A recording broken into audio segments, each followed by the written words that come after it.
Good morning. This is Bill Kratz, Business Development Manager for Region 4 in West Michigan with the MEDC.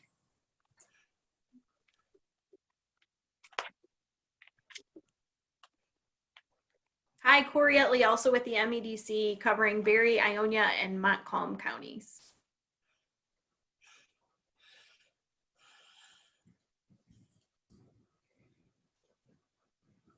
All right. Well, thanks everybody for the intros. Good to have everybody here today, and I'm sure we'll have a few more folks logging on here shortly as we get started, but it's a few minutes after, so we'll want to go ahead and get rolling.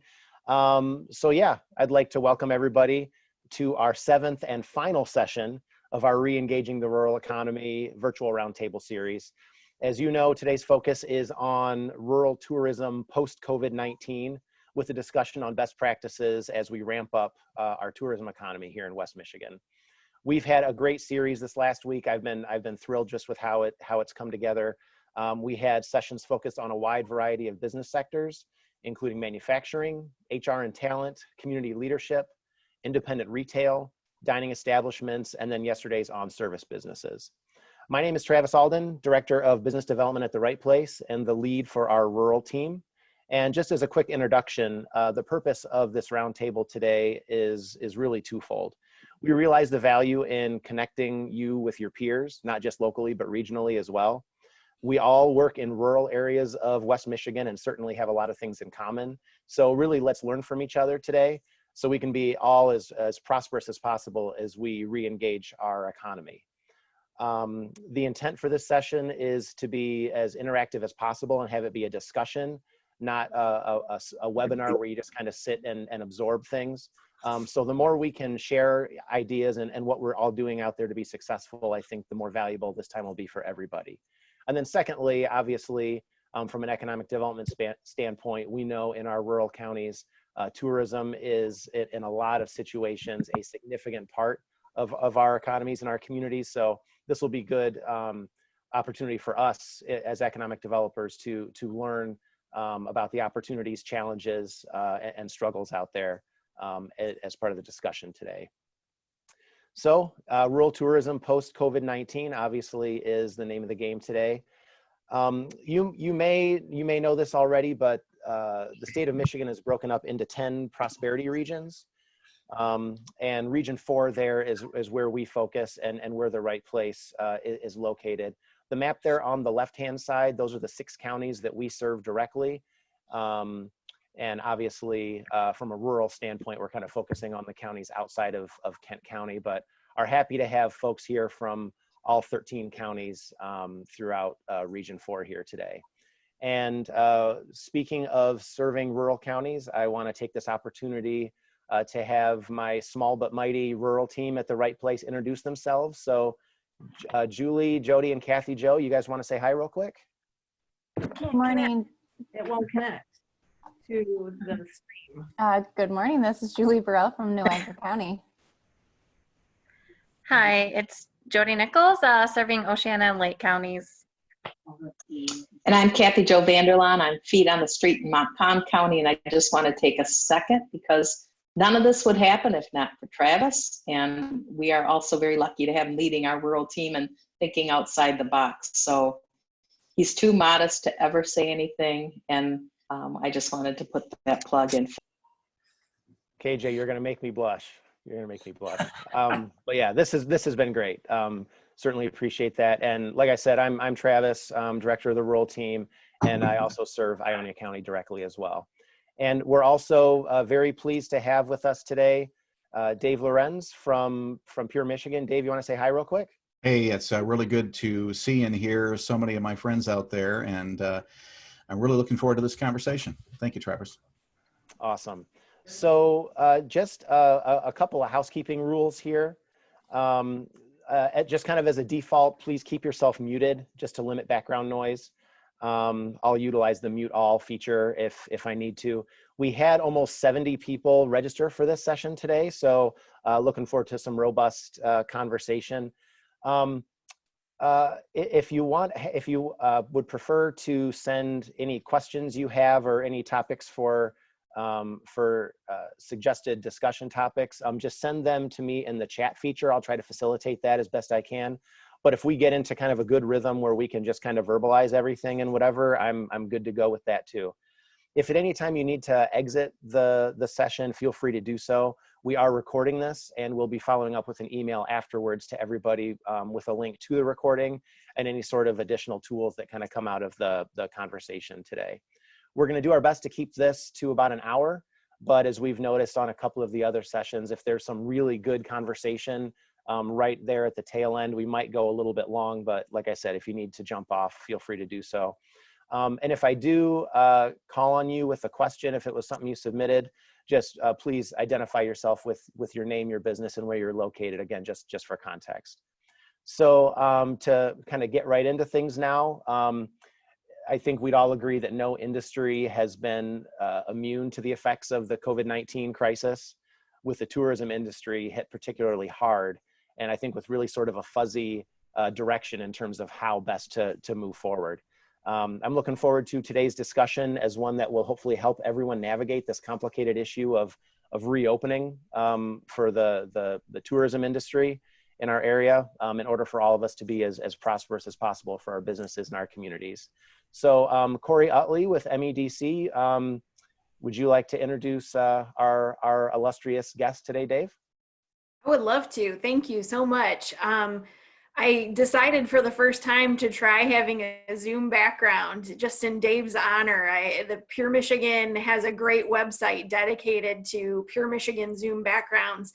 And Jody clearly has me beat. I'm an amateur, and that's why it looks like there's antenna coming out of my head, because I'm just not an expert at it yet. So I'm going to have to learn and do better next time. But thanks, Travis. I will say these webinars have been so helpful. I hope this isn't the last one. I hope you consider doing more of these. I know they're a lot of work, but I would encourage people, if you haven't participated yet, I know these are recorded someplace. Maybe one of you or your team can put a link to the site where they're recorded in the chat here, because I think there's a lot of valuable information. So if someone hasn't participated in the past and wants to check out the recorded version, there would be a good opportunity to do that. So I'm honored to introduce my colleague at MEDC, Dave Lorenz, this morning. He's the Vice President of Travel Michigan. I always call him the state's greatest cheerleader. I really believe he does so much great work to support the state and highlight great areas in every corner of Michigan. I'm sure the greatest cheerleader moniker is a little bit tougher right now. I know his job has gotten a lot more difficult with folks not able to be out and about as much, but I think what his team at Pure Michigan has done in the past 8 weeks to really find new ways to promote digital tourism with things like the Zoom backgrounds and different virtual tours of places, I think has just been really amazing. And I wanted to give him the chance to share that with all of you as you look for creative ways to promote tourism in your area. And I'm hoping one of the things he'll touch on today is the great fundraiser he did last week for travel and tourism employees across the state by bringing together some super amazing Michiganders to try and raise money. I was most excited to see my favorite hunky carpenter and vintner up in northern Michigan, Carter Oosterhouse, participating. I tuned in for that, Dave, alone. So thanks, Travis. Thanks, Dave, for being here. I'll turn it over to you. Thanks, Corey. I have to tell you, and I'll explain this later, but that was the first night that we had put this series together, and we had Carter Osterhaus and Amy Smart, his actress wife, and I'm such a fan of hers. So I'll just tell you, when they came on just prior to the show, I said, "Oh my gosh, I can't believe I'm talking to Amy Smart." Hi, Carter, and then just started talking to her. So we're all fans of different actors and such. It was great. So if we have a little time, I'll tell you about that, because it really was a great way for us to bring in a little money. We brought in something over $30,000 to go toward the mrlaef.org fundraising site for displaced workers. So it helps a bit, but the real reason that we put that together was to kind of bring the travel industry together virtually and literally at the same time. So we had something like 200,000 plus viewers during that week. So it was great. because I think it's important that we look for opportunities like this, like we're doing today, to come together in support of each other. And I'll tell you this, I have some good news to share with you today, and we're not hearing much good news, right? I've been looking at all the research. I'm on the U.S. Travel Association Board of Directors, so I get some insights, and I'm the vice chair of the National Council of State Travel Directors, so we get kind of advance notice on a bunch of research. And I can tell you that there will be some big challenges for us when we start to open up. Everybody knows this, new social distancing needs, and the industry is going to have to adjust. USTA has put together a list of recommendations along all the vertical lines. If you're a restaurateur, a hotelier, an attraction, whatever it is, outdoor, whatever. So they put that together, and we've shared this U.S. Travel Association kind of suggested guidelines through our industry website. So I'm going to give you a couple things to write down. Number one is michigan.org. You should all have, if you're an attraction, hotel, whatever, you should have your information on that website. But at the bottom of the page, you'll see travel industry. And I hope we've downloaded the USTA recommendations. But you should also be signed up for our weekly industry e-newsletters.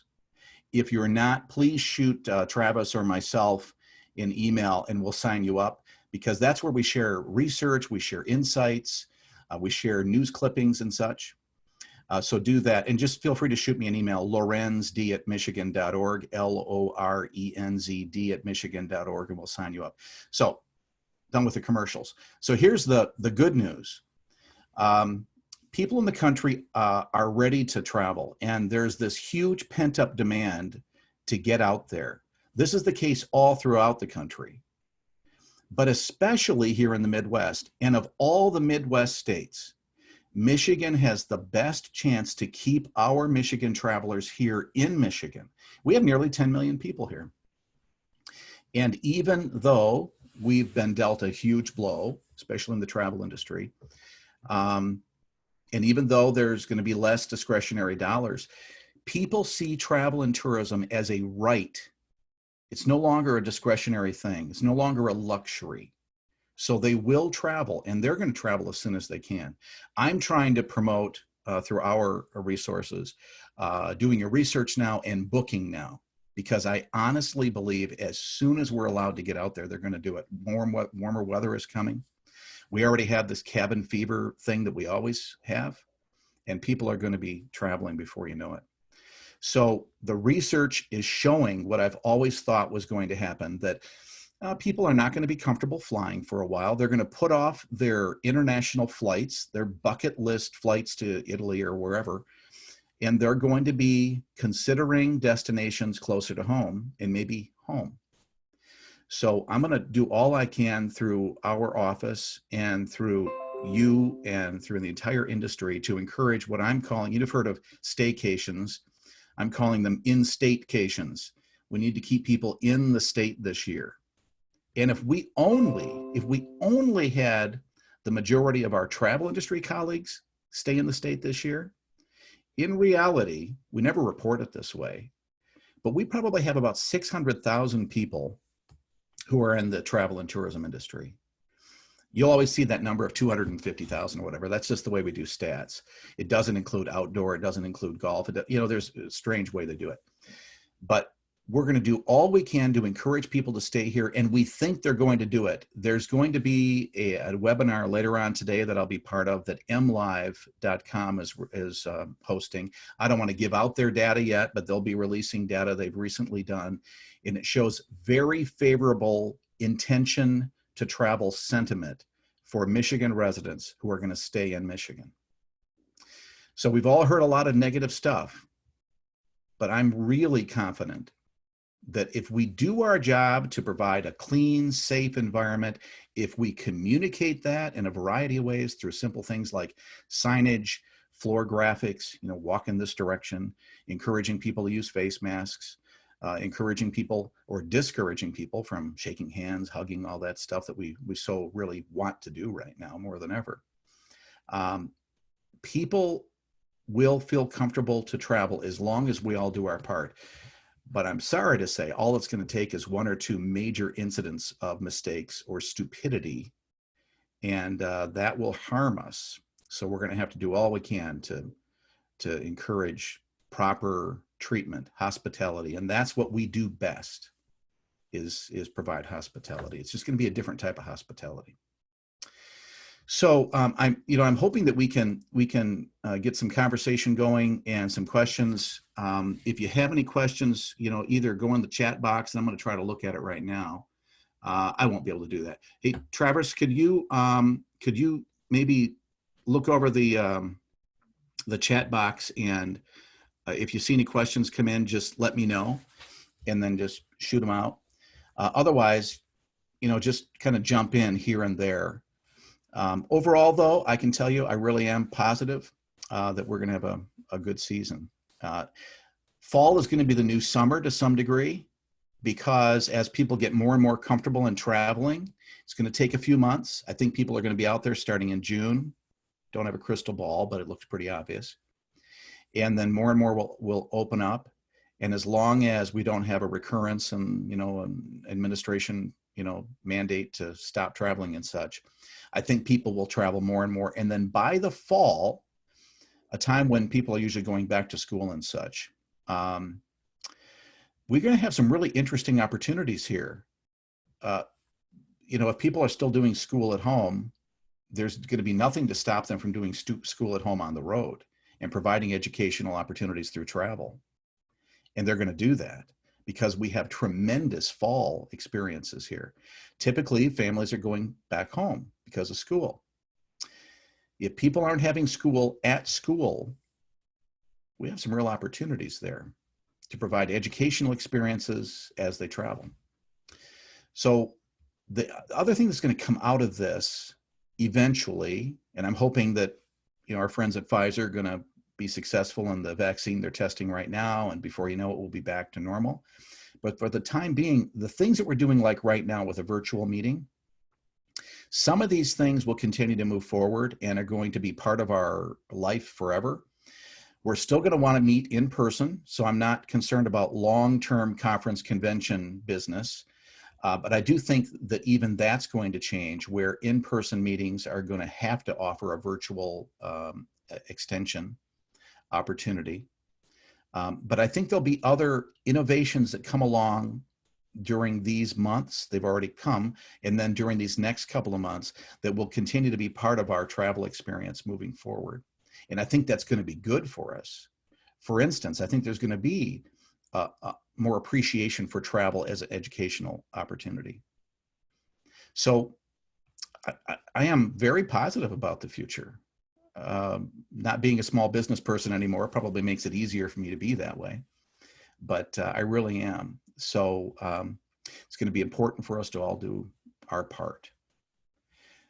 Do you have any questions, Travis? Yeah, one question that has come up in a couple of our sessions, I think that is relevant to here too, is, and you guys were talking earlier about kind of signature event cancellations in our communities. Yeah. And the impact that that's going to have to businesses that rely on those sorts of things, from lodging to restaurants and everything. Are there any suggestions or any sorts of trends you're seeing out there to kind of that communities or businesses are doing to kind of substitute for that, potentially on a smaller scale or something kind of innovative? Yeah, I came out of the festival world. That's how I kind of got into this. As a volunteer, I worked festivals. And so before you know it, I was a festival consultant. So and that kind of got me where I am today. So I know a lot about kind of that sector. And the challenge, of course, there is that any big gatherings where people are going to want to be, wandering around and such, shoulder to shoulder, it's going to be discouraged for a while. So we are having more and more of our big events canceled. I've been trying to encourage event holders to do all they can to delay as far as possible. You can't do that with everything. Irish Music Festival, in fact, just canceled because they get their musicians from the Milwaukee Festival that's just prior. And, so there are all these connections that are causing challenges. It's just going to be a really rough year for events. And I'm sorry to say that I think most of our big events are going to just be postponed for a year. In other words, canceled this year. But we're encouraging people to try to do smaller, more localized celebration of community events where people can do some social distancing, but still some celebrating with a virtual option to keep people's mind on that festival and event in that community, because that will then pay off for the next time. I can tell you though, running festivals, if they don't have a guarantee of having underwriting support and ticket revenues, at least partially, and then being able to guarantee those contracts, that's the challenge. And so it's very difficult for these big events to happen. So I think we're going to have more cancellations, but I am happy to see some events like the Riverbank Run in Grand Rapids, instead of canceling, they moved it to October. It was usually last weekend. So I think you're going to see more of these events, especially ones that can make it happen somewhat easily, like a run. You can stagger the runners and then tell them to stay away from each other and all that. A little weird, but they'll find a way. And so they'll make those adjustments, and some of them will continue to happen, but at another time. So that'll provide some revenue opportunities. But the sad fact is it's most of them are going to be another year before they come back. And some of them won't come back. The underwriting is so important. So do whatever you can in your communities to encourage your festival organizers, event holders to just hang on. And if if you do hear that they're thinking about canceling, if you can find a way to encourage them to just hold on and reach out to us, for instance. I do have some contacts still in the consumer goods world that maybe there's a way to help them out to some degree from third parties. Can't do that a lot, but maybe could do that some. You never know. Just never know. Yeah, thank you for that. Scott in Newego, you had a question about procedures for customer confidence. Yes, my question has to do with the elusive balance, Dave, between providing a level of comfort, security, cleanliness, convenience, and destroying the very reason they're there in the first place, right? Yeah. If you own a restaurant in a historic building that seats 50 people, for example, Yeah. what do? Dress it up like an emergency department and expect people to still show up to enjoy the atmosphere? I know. It's a difficult thing, and it's not just for a restaurant, but also just whether it's a park setting or whatever. Where is that delicious balance? We're looking for any kind of feedback that you might have in that regard. Yeah. So a couple things. Thanks, Scott. Restaurants are going to be interesting because I think that, and don't yell yet. I think that this is one of the categories that will find an easier path to success than some others, like entertainment, sports, movies, and such, because it's very likely the administration will say, okay, they can open up at a certain percent.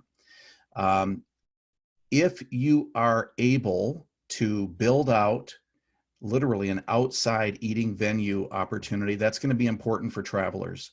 They're going to be looking for more outside eating, and that would provide some more space. I've talked to a couple of communities that are changing their sidewalk eating opportunities to allow for at least a temporary outdoor seating opportunity. But the travelers are going to expect some change. They're going to know it's going to be somewhat inconvenient. Some communities are looking at opening up their streets to pedestrians only, which provides even a bigger sidewalk outdoor restaurant opportunity. I know this means investment. It means, all that, but we're in survival mode now. And if you can get your community help you out with that, I think it's to the benefit of the community to consider that, even at tough times financially.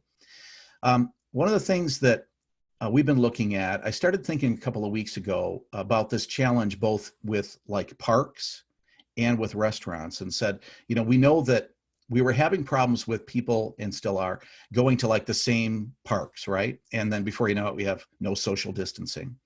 So I reached out to one of the best digital marketing app developer people that I know. It happens to be in Ann Arbor. We're really lucky to have him in Michigan, Dave Serino. And I just asked him, Dave, is there a way for us to come up with a simple application? Because everybody's carrying around these things, right? I mean, everybody, almost everybody. So could we have some kind of an app developed that we could have available statewide, encourage people to use it, even if they're visiting, that could tell them in advance how many people are at a certain park, for instance, or how many people are in the downtown area and specifically at restaurants in the downtown area. Turns out there's an automated, pretty easy way to develop an app so that when you're a community, you could look at it and say, okay, here are the 15 restaurants in my 3-block area. This one is 25% full right now. This one is 5% full. And I'm just going to go there right now. I'm going to walk there. So we're looking at getting that developed. And I think it's going to be kind of easy. Might cost some money, but we'll find a way. So those types of new technology, that's what I was talking about earlier, is something that's going to be interesting. And not only is it going to help us to get through right now, but I think these are going to provide new ways for us to handle yield management issues, to make sure that people have these tools to decide where to go, what to do. Yelp has something like this on their tool right now. If you go to Yelp, it says, well, the typical hours of this restaurant at 5 o'clock to 6 o'clock, they're usually really busy, and 2 to 3, they're usually not, you know, and those hours aren't the same for everybody, by the way. So that's helpful. But I think if we can develop this app, and we're trying to get that done, that'll help. And then DNR is working with Dave and company. And by the way, he's offered to offer this service for free to develop this. What a guy. So I think things like this will be helpful, and we're going to do all we can.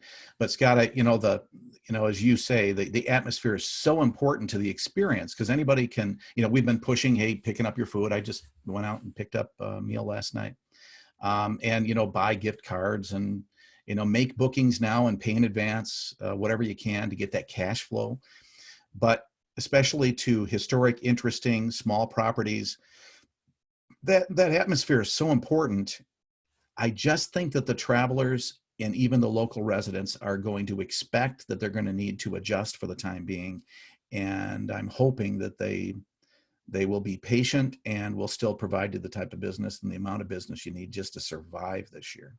Dave, appreciate that. There's some real wisdom in that. The other feedback that we're getting as a small venue that never closed during this crisis is there's a corresponding price point, especially in the hospitality business, where you can expect, if you're going to pick up a meal for $10, you don't mind it in a box. You're very unlikely to order a $58 steak with 2 sides and take it home in a cardboard box or a styrofoam container. So there's a certain percentage of restaurants that are going to have massive challenges in order to have any kind of takeout business whatsoever. Yeah. So I think your ideas are terrific. We're going to try a range of things. We'd be happy to share our successes and failures with other restaurants in whatever way we can. So thank you. Yeah, and thanks for bringing that up, Scott, because we're actually collecting best practices right now. That e-newsletter that I talked about, we're going to be sharing these best practices from all different categories of business: attractions, restaurants, hotels, whatever. And so we'll start sharing them next week. I was on a meeting, one of these types of meetings with the Saugatuck Douglas Fenville business community the other day. And I got to tell you, I was blown away at their plans that they've already put together. Exceptional plans. And they've taken basically the same approach that U.S. Travel Association has done. And they've kind of come up with categories on what to do at various categories of business. But Scott, you're right. Kind of the higher end restaurants, the best guess that I've seen from research so far is that 10% of our kind of restaurants in this category probably won't make it. I'm hoping that's wrong for Michigan, of course. I'm hoping it's wrong for everywhere. But I'm hopeful that if we could use technology to try to at least maximize the space once we're out there again, at least that will help to some degree. The interesting thing is, last week I dialed 108 times into the same restaurant so that I could make an order just to support them. 108 times, because nobody knew this was happening. So our restaurant community that's trying to stay alive, they have one phone, right? Because they're not used to this kind of volume. And so, I've been thinking, is there something in technology, just the simple phone systems, that it seems to me that some phone company would have, even a cell phone company would have provided some kind of a multi-line option these days. I just haven't seen that yet, but I've been meaning to reach out to them to see if there's something that could be done. There are technologies available like that, but quite often those kind of restaurants did not invest in a POS system that also has online ordering capability. Yeah, right. So the idea of potentially making a substantial investment while your doors are closed is also a bit daunting as well. But yes, those technologies do exist, and there's some folks that are fortunate enough to have those things in place prior to COVID-19. Yeah, Michigan Restaurant and Lodging Association, I think, has done some awesome things during this situation. You know, they're an advocacy group, so they advocate for Pure Michigan funding, among other things, and of course for all their members. But they've done some really good educational things as well. So in fact, I've got to call into Justin Winslow to talk about this point of sale thing and to see if there's something that we could come together to at least help. Because I think that's one of the things that's going to be also very popular, the continuation of a desire to pick up food rather than going into a restaurant. That will continue because there'll be a big section of people who won't feel comfortable in traveling. They'll still do this with face masks and all. The data is showing that, as you would think, the younger people, they're ready to travel right now. They don't care. They'll fly. They'll do anything as soon as they can because they feel that the likelihood of them getting sick and getting sick is pretty unlikely. And the folks 55 to 65 plus are less likely to travel for the next 6 months. I don't like that because that puts us into our slow time already. But as I said, I think Michigan's going to be different. We just want to get out. So just to clarify, Dave, you indicated in your conversation with like the Saugatuck Douglas area that they've developed some really good plans. Is that the kind of stuff that you're planning on sharing out as best practices if people sign on to that list you're talking about? Yeah, it is. So, we, like everybody else, we have furloughed staff members and we're all working remotely. So it's harder for us to do certain things like download things that we would normally put immediately on the travel industry website. So that's why that e-newsletter is really important right now. And all these things, I would usually say free. In reality, you already paid for it. So you might as well use those services. We'll continue to do that. And I've just been in a couple of community meetings. If communities haven't found a way to come together, like I know there are a bunch of people in Fremont, one of my favorite towns, on this call right now.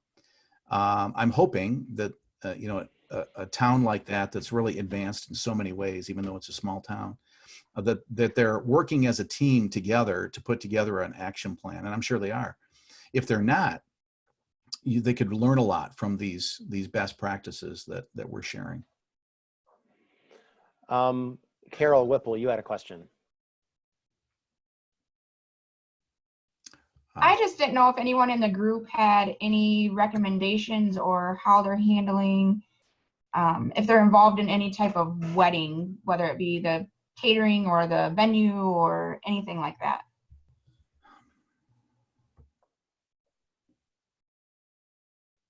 Yeah, anybody doing anything in that realm or adjusting to kind of shifting timeframes and stuff with that? Yes, we host quite a few weddings throughout the year, as well as corporate business events and family reunions. And we're just working very closely with our guests that have upcoming reservations to look at rescheduling opportunities. And in a very few cases, providing refunds when that's necessary, wanting to keep a good solid relationship with them and try to support folks through this time. But communication is key, and we're working very diligently to try to keep in close contact with folks. I was on we do a radio show on WJR, and then it's on multiple other stations around the state. And yesterday I interviewed the executive director of Michigan Agriculture, and she was talking about, all these barn weddings and such, and how most people are delaying. Our neighbor, in fact, delayed for a year, supposed to have a wedding in August. So I think we're going to probably see a lot of those delays.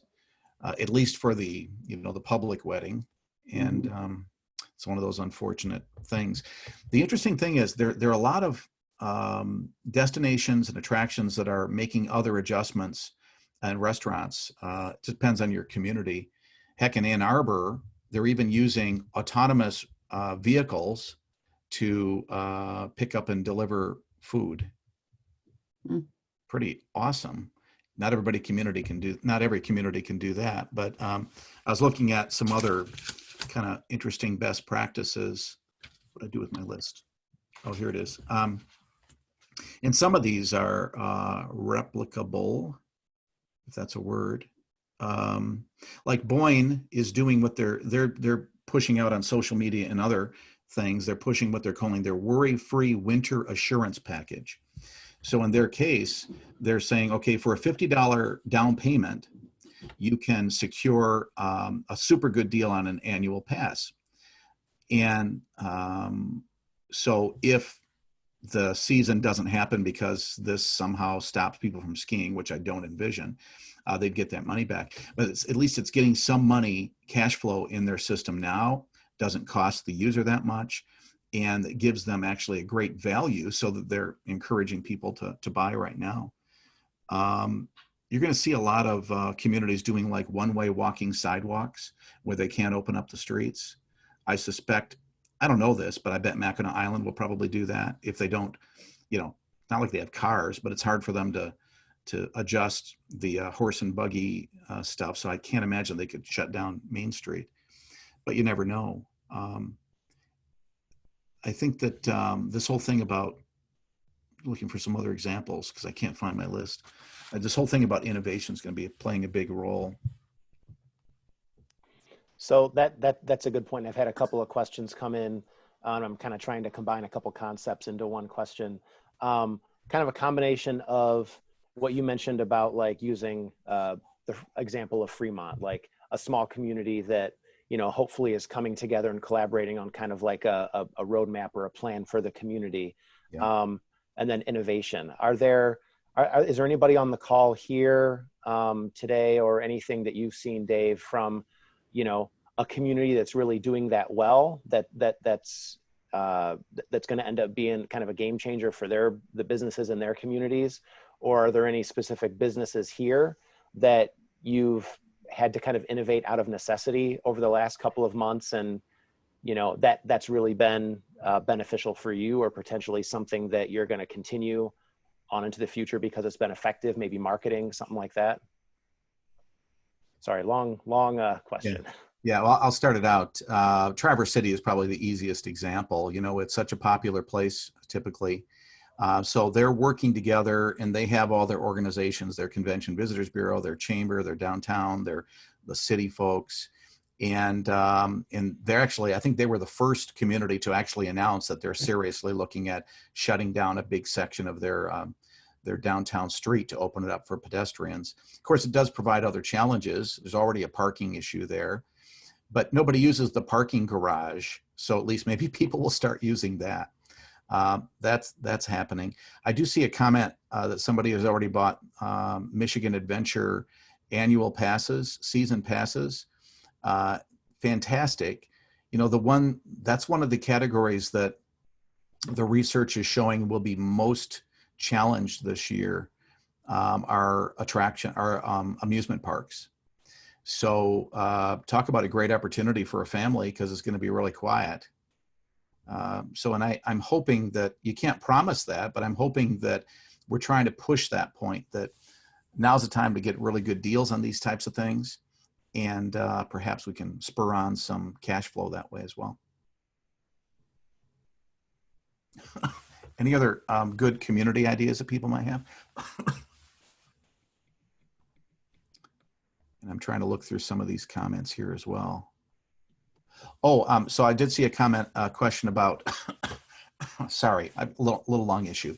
A comment about the event that we did for a fundraiser. So, there were a lot of fundraiser things happening right now. And for festivals, that is one thing that I would recommend, is that because festivals are going to still have a lot of costs going into this summer. Many festivals for summer or even fall will have already had to expend a certain amount of money or make contractual agreements that they can't get out of, even in this situation. So they're going to need financial support just to survive as much as our businesses do. And what festivals could do is, like so many others are, is offer some kind of a virtual concert performance of some sort, maybe a series like we did last week. Your supporters will come out. And if you can do something like that, you know, musicians are always asked to do things for free. I hate to ask them to do things for free, but we did last week because these musicians who participated knew how important it was to support travel industry folks. And it was amazing. The accidentals, I mean, it just kind of goes on and on and on. Brian, I can't think of his name, from Verve Pipe, terrible. Used to work with his dad, I can't remember his name. So anyway, it's amazing how many of these excellent performers, Tim Allen, Mitch Albom, they're all getting asked to do these things. So the difference with a festival is some of these festivals might already have contractual agreements with performers they can't get out of. Well, they certainly could change the deal and offer them, hey, if you could do a virtual performance at that time, at least maybe people could then give donations. And I think the thing that's different about festivals, community festivals, is our community celebrations, right? To celebrate who we are as a community. And I bet people would support that. I know I would financially support my local festivals that I and my wife go to that we love so much. Irish Music Festival is an example.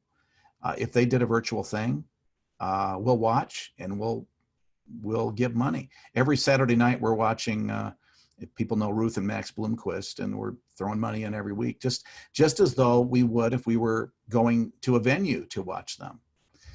And that's how we're going to keep these things alive, by at least getting some money into them. It could really help. And they're not difficult to put together, but, well, I shouldn't say that. If you have the right people, you can put together something like this. And almost every community has somebody who has tech support experience and entertainment experience and management and putting together things, and then some kind of a host. And almost every community could do that. They just have to think out of the box and work together. Switching gears a little bit, Bill Kratz, you posted something about a new financial assistance program that I think was just announced yesterday, right? You want to elaborate on that?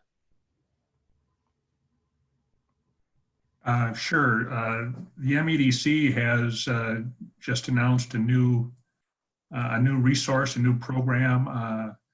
Basically, it's called Michigan Local Biz, and it can be found at our MEDC website. It's going to open up on Monday, May 18th, and it's basically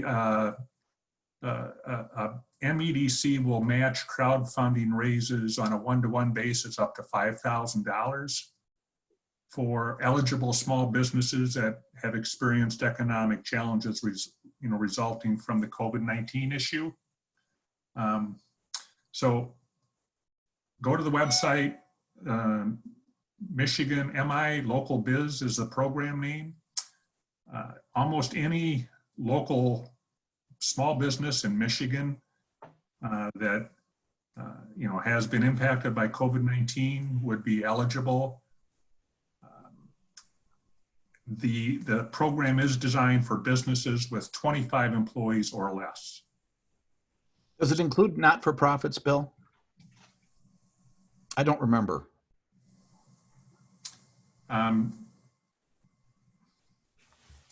I don't see that specifically highlighted in on the web page. So, I guess I don't know the answer to that. Yeah. Okay. But it's a new program that it's worth at least investigating and taking a look at the MEDC website. Yeah, and Christian just asked if that could potentially be used to kind of leverage what Dave was talking about with some of this festival support, if festivals would be eligible. So I guess if your festival is under a 501c, some kind of nonprofit designation, that definitely is something to look into for sure. Yeah, and it seems like that was the case, but I can't guarantee it either. Okay. And Jason Harris, you had kind of a follow-up to innovation for festivals. You wanna bring that up?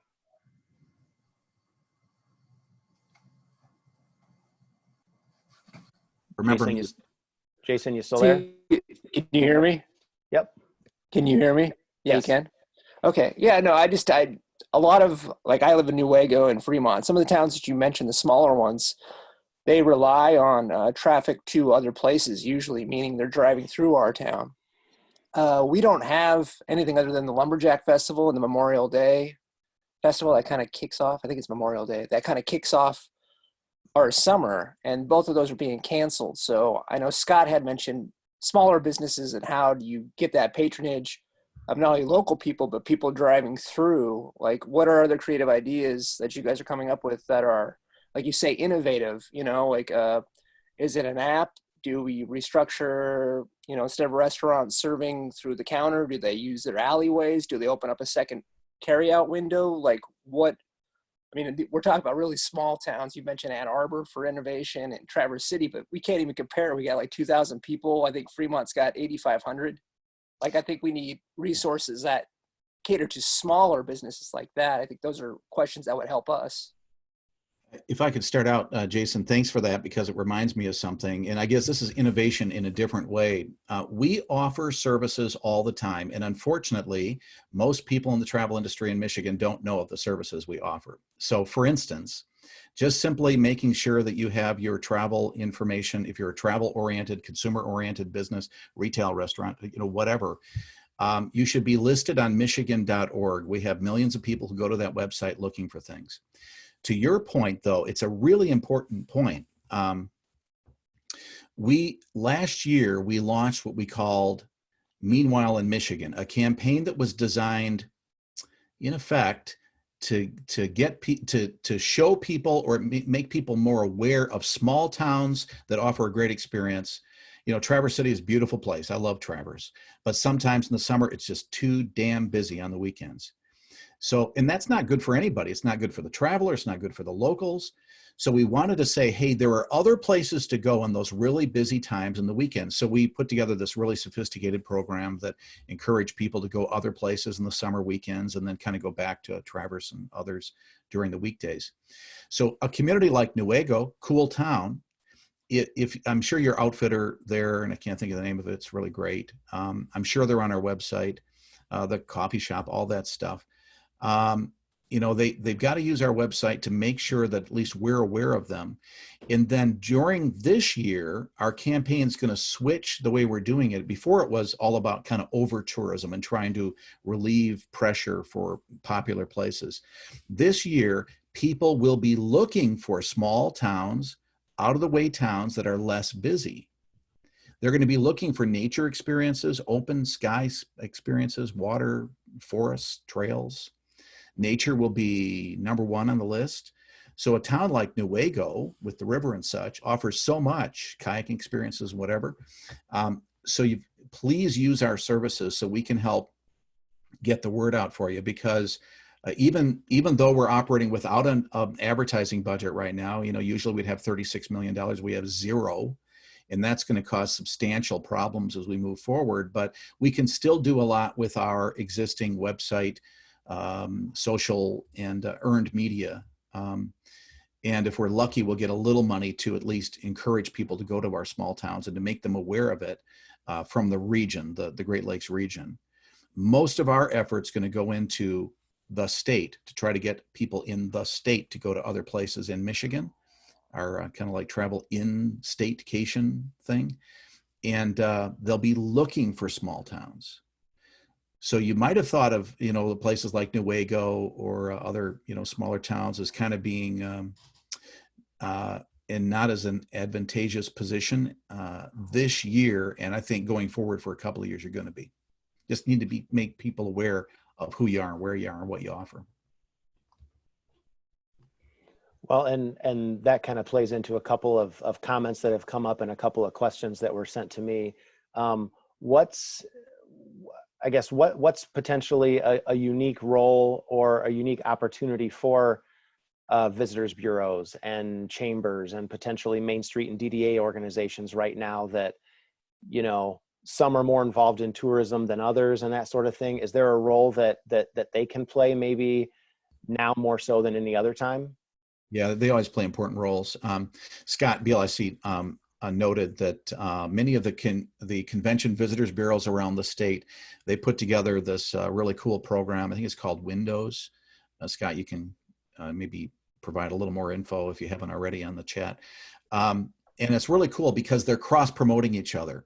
And that's really cool because a lot of people only look at their local convention visitors bureau information for local things. And if they can see their local convention visitors bureaus chambers as a kind of a trusted advisor of other places to go around the state, that's going to be very helpful. We're looking at, it just all depends on time and resources. We're looking at doing something similar to this where we'll put together a video program that'll be on social that will have actually CVB directors around the state saying, hey, I hope you come here, but I've got to tell you, I'm going to go there. And then it goes to that person who's representing that area and then back and forth and recommending different things for different reasons.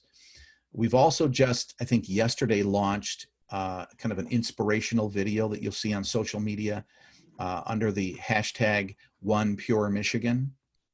So look for that. And so if the local communities, if you have, or if you are developing promotional activities like this to encourage people either to stay in their communities or to come to your community, make sure we're aware of that and we can help push that out with our social tools. We have the number 1, 2, or 3 social media platforms for state travel offices in the country at every platform. We're actually the #1 tourism brand in the world on Instagram, which is pretty cool. So we have a lot of power there just with social media alone and digital. I'm probably not saying this right. Leah had a question about potential pushback regarding tourism. Do you want to articulate that? Yeah, from local communities not wanting people to come in for fear of maybe spreading the virus or whatever. Well, there's always been a pushback at some communities, like I was talking to you about Traverse City being really busy in the summer weekends. The fact is, the more we communicate the value of travel and tourism to a community, you know, you don't want to shove it down people's throats, so to speak, but it is our obligation as community leaders and as travel industry folks to do a better job to articulate the value of travel and tourism. This was going to be our major thrust this year if we'd have had budget and it had been a normal year. I've noticed over the years that we simply don't have an appreciation for this industry, these travel and tourism industries, because people don't even know how to define it. I mean, there's a good number of people who don't think retail or restaurants or bars or whatever are part of the travel and tourism industry. It's ridiculous that we've not done a better job in the past. I blame myself for that and a lot of others in our industry. So at the local level, there will be some pushback, at least for a while, especially, and this could become a racial issue, which is a really bad problem. A lot of people from Detroit are going to want to get out of Detroit. A lot of African-American travelers going up north, maybe sometimes for the first time, where it's primarily Caucasian. And we're going to have to really be careful to make sure to be welcoming, accommodating, hospitable. This could be a real problem for us, especially with such an interesting, diverse state like us, but we tend to live in pockets. And Detroit being so hard hit, I'm really concerned about people, if they're going to be welcoming to people from Detroit. If they're not, it'll appear to be a racial issue, even though I'm sure it won't be intended in that way. So it'd be just more important for us to really, really communicate to the local community how important it is that we're hospitable and welcoming to all. Leah, did that answer your question? Yeah, I think so. I work for Camp Henry in Newaygo, and we bring about 2,000 campers plus their families in a summer to camp. At this point, we haven't canceled. What we're doing is a rolling cancellation. So about 3 weeks out from every camp week, we'll make a cancellation. or the decision to based on the CDC and the American Camping Association's recommendations. What's hard is that there are talks from certain folks that we might be restricted on who can come to camp based on a local base. So that could be that we can only accept campers from Newaygo County, or is that just West Michigan or the region that we're in? And what does that look like? Because at this point, technically, we bring in folks from Michigan, out of state, and internationally. And at what point is that pushback going to come? How do we manage that? And I think that's what I'm just a little bit most nervous about, because it is a lot of people coming in to one small area on a very, very specific timeline. Yeah, the interestingly thing is that, for instance, Detroit is coming back strong on the recovery, and just the way these things seem to work, West Michigan is probably going to continue to see a spike before Detroit. Now that Detroit is starting to really make marketed improvements on this thing. So I think education is going to be a really important thing, that we need to make sure to educate people that doesn't matter where people are coming from, we all would have the possibility of passing on this thing. So literally making sure that people are following social distancing standards and, simple hygiene things, hell, washing your hands, it's been a problem forever. Just these things, we need to communicate that this very likely is going to be the key to our success moving forward. And it truthfully won't matter where people are coming from, because we're all susceptible of being carriers of this thing. It's our obligation to make sure that we're providing the safest experience as possible to everybody. A lot of hotels are going to be doing temperature checks. If they appear to be sick, they're not going to allow them there. Those things, and that's understandable and smart.